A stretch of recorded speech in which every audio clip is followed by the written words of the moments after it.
pohon, sungai, tanah, udara, laut, dan gunung.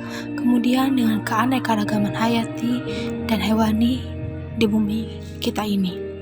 Tanyakan kepada diri kita, apakah kita bangga dengan pemandangan ini? Ya, tentu saja. Tapi, apakah kita bangga dengan yang telah kita lakukan terhadap mereka?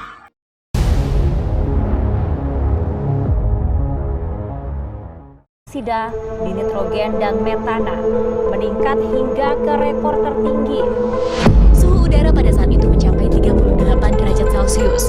Namun di lapangan, suhu udara bisa mencapai hingga 65 derajat Celcius. Dan mengatakan bahwa 3 diantaranya akan menghilang pada tahun 2050. Gletser Menurut Pusat Data Es dan Salju Nasional, angka ini adalah yang kedua terendah dalam 4 dekade terakhir. Angka paling rendah ini terjadi di tahun 2012 silam, di mana luas lapisan es hanya 3,4 juta kilometer persegi.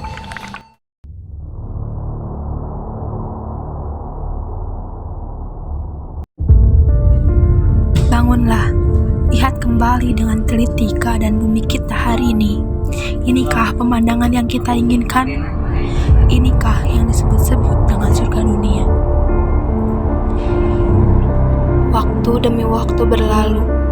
Lambat laun, keadaan bumi mulai memburuk yang disebabkan oleh umat manusia yang serakah akan segala hal yang ada di bumi. Juga karena pemikiran sederhana tentang keberadaan manusia. Sungguh menakutkan melihat para manusia yang ikut berkontribusi terhadap dampak perubahan iklim yang semakin buruk tanpa mereka sadari.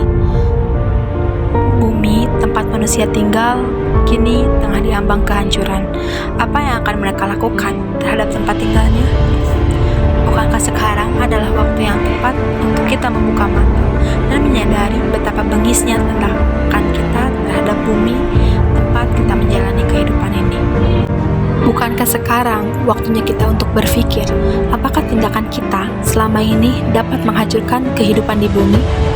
Ini adalah waktu yang tepat bagi manusia untuk mengambil tindakan dan mengurangi jejak-jejak karbon yang diciptakan oleh manusia itu sendiri. Jika hal seperti ini terus dibiarkan, bumi ini akan hancur oleh berbagai teknologi yang diciptakan oleh manusia. Lalu, ketika semua itu sudah terjadi, apakah mereka pantas untuk menyalahkan alam semesta yang mengamuk karena perbuatan bengis mereka? Karena pada akhirnya, ketika pohon terakhir ditebang, sungai terakhir dikosongkan, ikan terakhir telah ditangkap, barulah manusia sadar bahwa mereka tidak dapat memakan uang. Kita menerima dunia ini bukan hanya sebagai warisan dari generasi sebelumnya, tetapi juga sebagai pinjaman dari generasi yang akan datang.